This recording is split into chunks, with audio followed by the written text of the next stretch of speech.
Estamos en esta ocasión con Jeff Foster. Buenos días, Jeff. Good morning, Jeff. Good morning. Hola. Muchas gracias por atender esta entrevista. Thank you very much for this interview. My pleasure. Jeff Foster estudió astrofísica en la Universidad de Cambridge hasta que le sobrevino una enfermedad y una depresión que le llevaron a hacer un camino de búsqueda, un camino espiritual, con el que acabó siendo consciente de la no dualidad de las cosas. Desde ese momento viaja por el mundo impartiendo charlas y seminarios, ayudando a la gente a conectar con el presente. La primera pregunta que quiero hacerte, Jeff, es en relación con el título del libro, Enamórate del lugar en que estás. Este lugar, ¿estamos hablando de un lugar físico? ¿Estamos hablando tal vez de un estado interior? So, falling in love simply means remembering your own presence. That's what falling in love is. Reconnecting with yourself, feeling your feet on the ground, remembering the breath, noticing your thoughts, noticing all the sounds of this moment, feeling your feelings. It's really about reconnecting with this sense of being alive. You know, reconnecting with what's alive right here, right now. You know, in this present moment, which, as I say so many times in the book, this present moment really is, it's all there is. It's all we have. This is the place where we touch life, and we can connect with each other, and we can connect with the ground, and connect with the body, and connect with the breath, and connect with even connect with our feelings of disconnection, even connect with our feelings of pain or loneliness or frustration, and excitement and bliss and joy. And again, as I say many times in the book, somehow it's all sacred. It's really about seeing whatever is happening in your life, whatever is happening in the present moment, somehow coming to realize it's not a mistake, that this moment is not working against you, and that ultimately deep down there's nothing wrong with you. I think that's something that so many people on this planet feel right now, that deep down there's something wrong with them. You know, that if they're feeling sad, or they're feeling angry, or they're feeling some doubt or some fear, you know, we immediately think that there's something wrong with us, because we've really been taught to be afraid of our thoughts and feelings. And so really what I share, what I teach, what I talk about is really ending the war with life, which means ending the war with the present moment, ending the war with ourselves, ending the war with our thoughts and our feelings, and coming to see that every thought, every feeling, every sensation is it's lovable. It's part of us. It's not a mistake. So in a way, yeah, where you are, and this is why in the end it's hard to put into words. You know, you're always here. That's where you are. Mm-hmm. You're always here, no matter where you are physically in the world, no matter what's going on around you, no matter what country you're in, or how old you are, or your physical appearance. You're always here, and so that's really what this book is about. Is inviting people back to that sense of being here. It's very simple teaching, really. El estado de presente, de estar en el presente, ¿es algo que puede conseguirse de un modo sostenido? ¿Podemos sostenernos en el presente de continuo en lugar de solo por breves momentos, por ejemplo, durante una meditación? Well, the good news is there's no such thing as continuously. There's no such thing as always. There's no such thing as continuously. There's only now.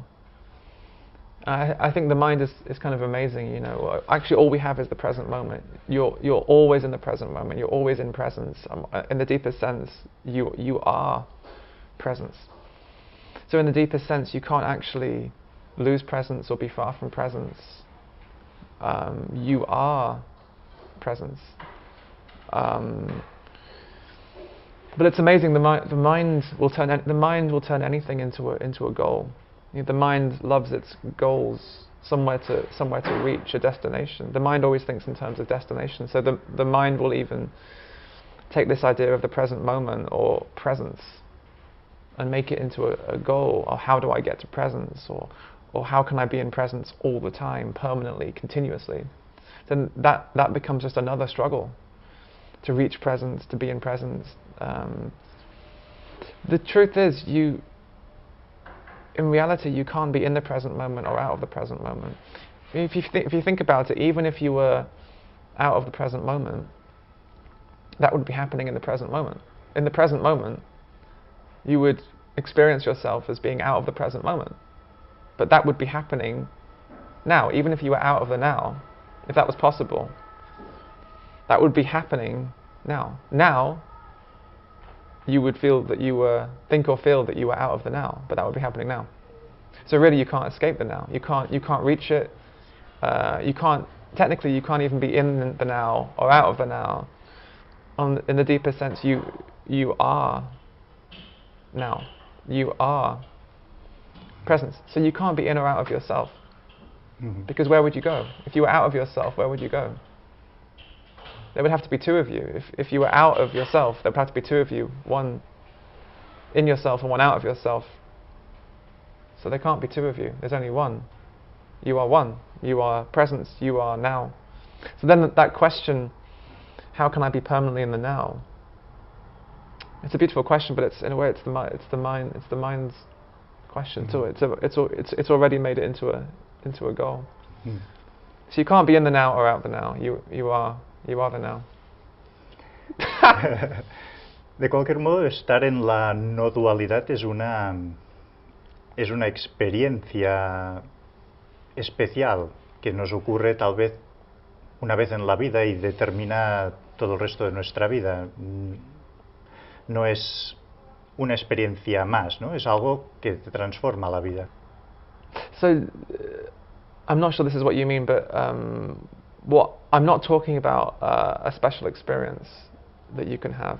I'm not talking about a special state or a special experience, or I'm not talking about a state that some people are in and some people aren't. I think that's the old vision. That's the old myth of enlightenment, is that it's a special state or a special experience that some people are in and some people are not in, or some people have, some people don't. That there are these special enlightened gurus that maybe one day we can become like them. I think that's the old myth of enlightenment, that the light is far away, that it's a question of reaching the light. So this really reframes that whole thing. This is like a different paradigm, that the light or enlightenment is not a place that you reach. It's the light is what you are, the light of presence, the light of awareness, the light of being, the light of life itself. I mean, at this point, there's so many words. Presence, being, consciousness, awareness, life, who I truly am. I think it's important not to get too caught up with the words, although the book is full of words. But a book without words would be a strange thing. Mm-hmm. So we like words as well. But the important thing to remember is it's not about the words. So this is not about seeking a special state or a special experience. This is really about embracing the experience that you're actually having now, the state that you're actually in now. It's about becoming more intimate with your present experience, not seeking a different experience, which in a way is what we're always doing. And that really goes to the root of so much of our suffering and our anxiety, even our depression. I mean, that's why I was depressed for most of my life, and in the end wanted to die, because I was always trying to escape myself, always trying to escape my present experience, always trying to seek, reach, attain a different experience. And even at some point I thought I had to attain enlightenment, so I was always running away. So this is an invitation, this book is an invitation to no longer run away, and to really begin to meet our present experience. We're not trying to have a perfect experience. We're not trying to reach an altered state, but to become curious again with where we are. This present scene in the movie of our lives. What's alive here? To become, like Jesus said, to become like little children again, and then we'll enter the kingdom of heaven with these wide open, curious, innocent eyes, meeting this moment, this present experience for the first time. This without all the preconceived answers. Without, it's like dropping everything you know, and starting again. What's alive? What's alive where I am? And even if right now I feel sad, or I feel like I'm in pain, or there's a part of me that aches, instead of trying to rush towards a different experience, instead of trying to get rid of these parts of ourselves, beginning to meet these parts of ourselves with an attitude of acceptance and love, and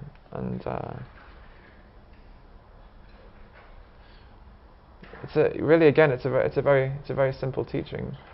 I think it's very different from the old teachings of enlightenment, which was all about trying to get somewhere, trying to seek enlightenment, or waiting for enlightenment, or waiting for the guru to transmit.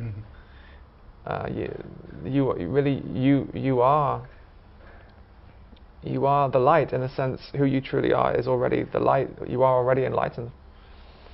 You are the light that never goes out, the light that shines upon this moment, the light that illuminates this present scene, the light that shines on the breath as it rises and falls, that shines on every thought, that even shines on pain and fear and loneliness, and it's unconditional love, really. But it's who we are. We're no longer seeking love, but discovering it within ourselves. So it is a paradox, in a sense, through no longer trying to fix ourselves or change ourselves or heal ourselves or transform ourselves, we do begin to transform. So it's a real paradox. It's a real paradox. En tu caso, ¿cómo fue el tema? ¿Estabas tal vez en una depresión? ¿Estabas en una crisis profunda y ocurrió algo, o pensaste algo, o tuviste una determinada actitud que te permitió salir de ahí? ¿O cómo fue ese instante que pasases a estar conscientemente en el presente? Well, for me, I reached this point where I was just, I mean, to be honest, I was exhausted from seeking, from always striving to get somewhere. I was exhausted from the war with myself, exhausted from trying so hard all the time, trying to be happy, trying to be at peace, trying to be joyful, even trying to be awakened. The mind had even taken that on as a new game, trying to be awakened, trying to be enlightened, trying to lose the self, trying to transcend, trying. Always trying to get somewhere, and in the end, I didn't even know where I was trying to get to. I just knew I had to get there. I just knew that this moment wasn't home. I was always seeking home, and it just became just too exhausting. I was burnt out. I was exhausted. I was fed up and felt like a complete failure, completely worthless, and I just reached this point where I'll never become enlightened. I don't even know what enlightenment is anymore. I doubted all the teachings I had ever read, because they were all memories. They were all secondhand in a way, all other people's words.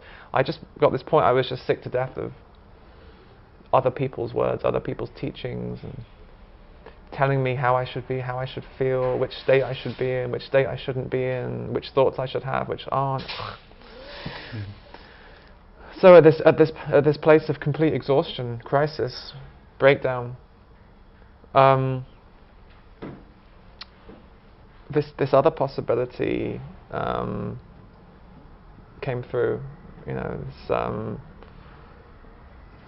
I think I'd always been waiting for some kind of big experience. I'd been waiting for some kind of shift, waiting for some kind of I'd always been waiting. I spent my whole life waiting. And I think something inside me was just like, I'm not waiting anymore. It's a very simple way of saying it.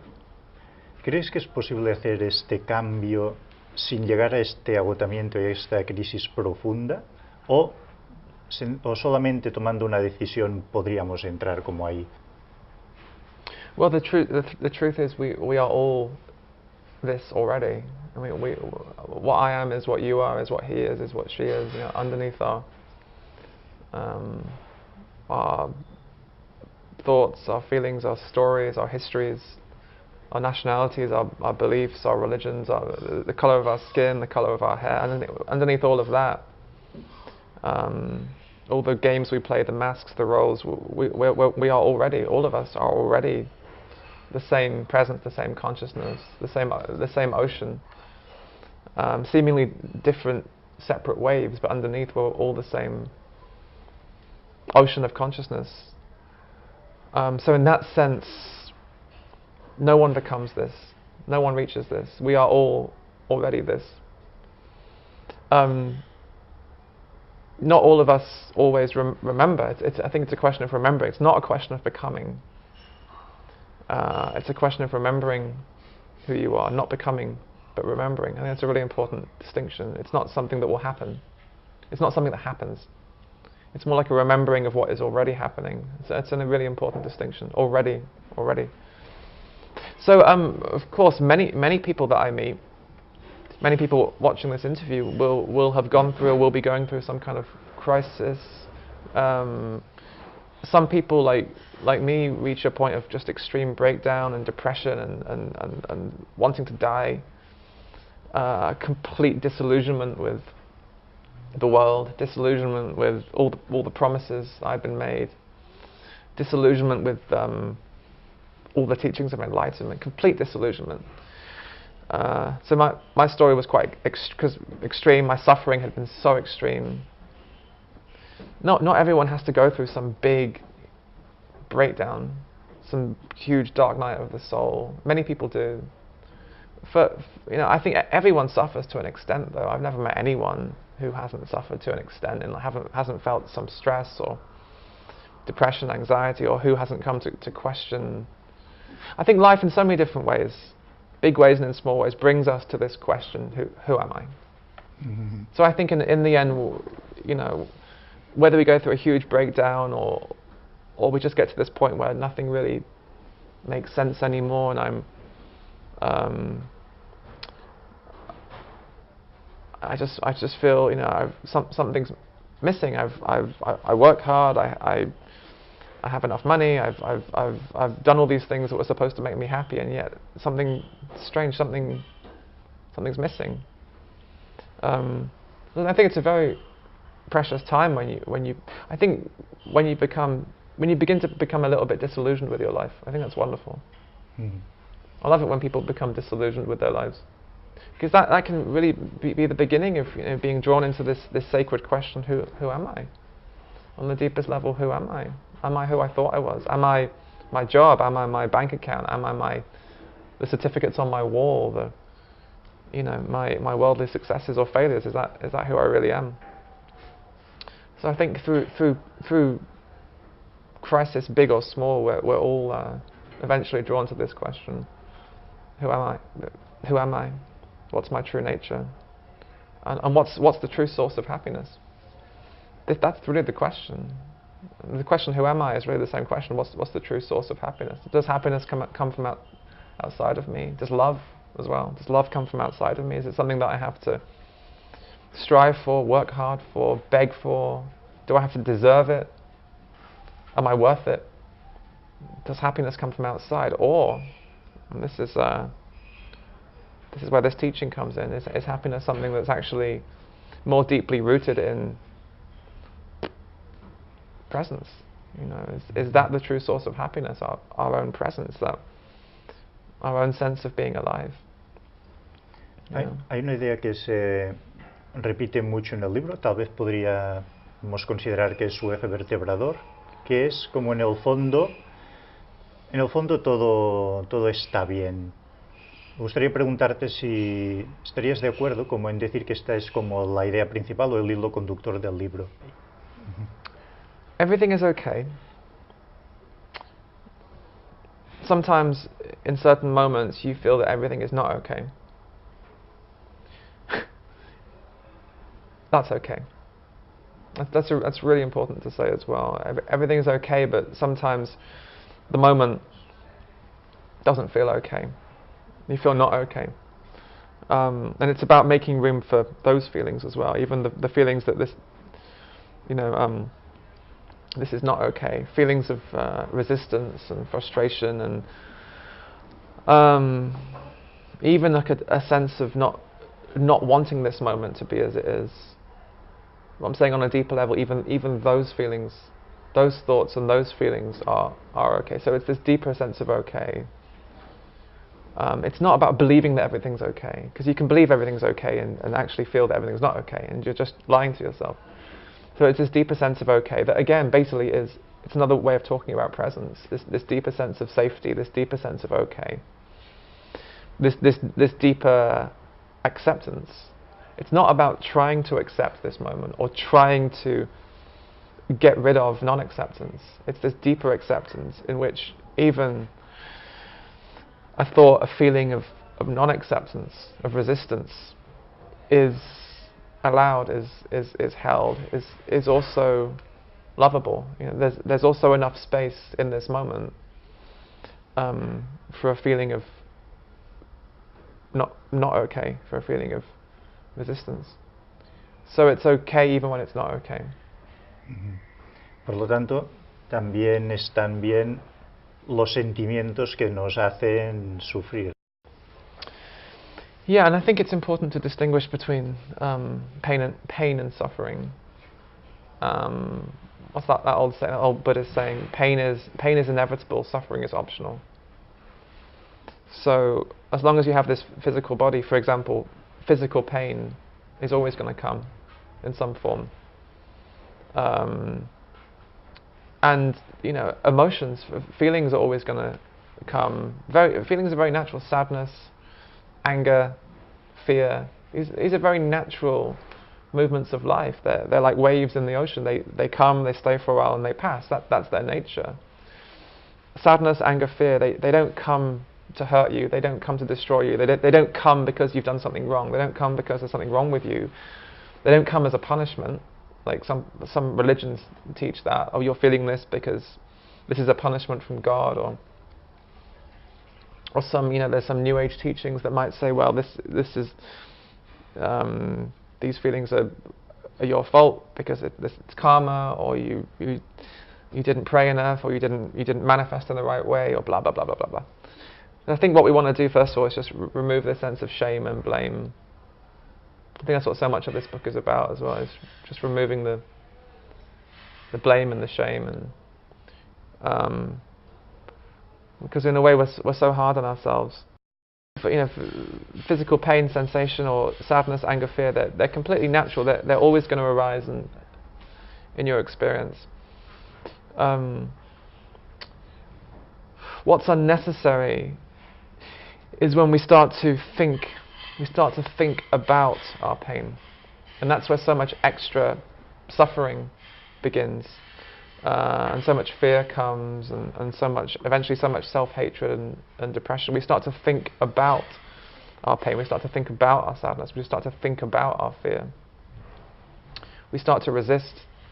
We don't want the pain, we don't want the sadness, we don't want the fear, or we start to think, this is wrong, this shouldn't be here, or there's something wrong with me, or this will never go away, this will always be here. We start to think about the future, we start to think about the past, we start to think about the future. And in so many ways we start to escape the pain, which actually makes the pain so much worse. That's the suffering, that's the part that is so unnecessary in a way. That's the part that we add with our minds, thinking about our pain, ruminating on our pain, obsessing over our pain, blaming our pain. So just again in the book, in different ways, I try and dismantle that whole suffering mechanism, and just if you can just have the courage actually to bring attention back to the pain itself, to come feel the sadness, feel the fear, feel the anger. What you may begin to find is actually these are not enemies. These are not enemies. They're also life. They're parts of us that just want to be felt, and they come, they stay for a while, they pass. And what we are actually is the space for all of that. Just like the sky. This is all weather. Coming, staying for a while, passing. It's about remembering our nature as the sky. So it's not our job to get rid of or control the weather. It's about remembering our nature as the sky, as awareness, as presence. Mm-hmm.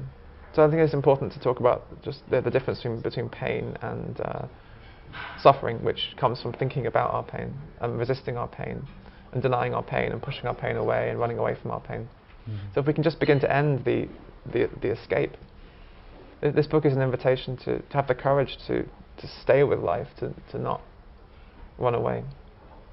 Otro tema importante que aparece en el libro es el tema de la pérdida. Incluso dices que las personas que hemos amado alguna vez nunca nos dejan. ¿Podrías explicar un poco este concepto? Yeah, I mean, when someone dies, where do they go? And as I say in the book, all that really happens upon death is that we, in a sense, we fall back into presence. We return to presence. Everything that is false about us, our whole false identity, who we think we are, the history, the imagination, the fantasies, the suffering, the seeking, all of that upon death. The false me, the false sense of self, that which I am not, that's what collapses upon death, and we return to presence. Although that's not even, we don't even return to presence. We become what we always were. We don't even become it. We are presence. Death is pure presence. So in that sense, no one dies. What falls away, of course, is the physical. And that's, of course, when someone we love dies, we have to grieve, we have to mourn, we have to let go of a dream. It's really the loss of a dream of a future. So we have to let that dream die, and that can involve really allowing ourselves to feel sad or to feel angry, allowing all the feelings to move through, but knowing on a deeper level that who they truly are hasn't gone. Who they truly are never came, never went. Who they truly are, death hasn't changed. They are what they always were, which is presence, which is what you are. So that's just one way of saying that love doesn't die. In love, we don't lose each other. In love, no one dies. Yeah, of course, again, what disappears is the physical, and we have to allow ourselves to mourn the disappearance of the physical. But then we come to realize that that's not who they truly were. Was the body, was the emotions, was the pain, was the suffering. That's not who they truly were. Who they truly were is who we truly are, which is presence, which is love. So in that sense, in love, no one ever dies. Everyone is always with us. We carry them in our hearts. We carry them in our memories. We carry them. In a sense, they die into us. They disappear into us. It becomes more intimate in a way. It can be a more intimate relationship because you're no longer separated by the physical. So death, I mean, the death of a loved one can really, it can be a great awakening actually. It can make you contact love more deeply than ever.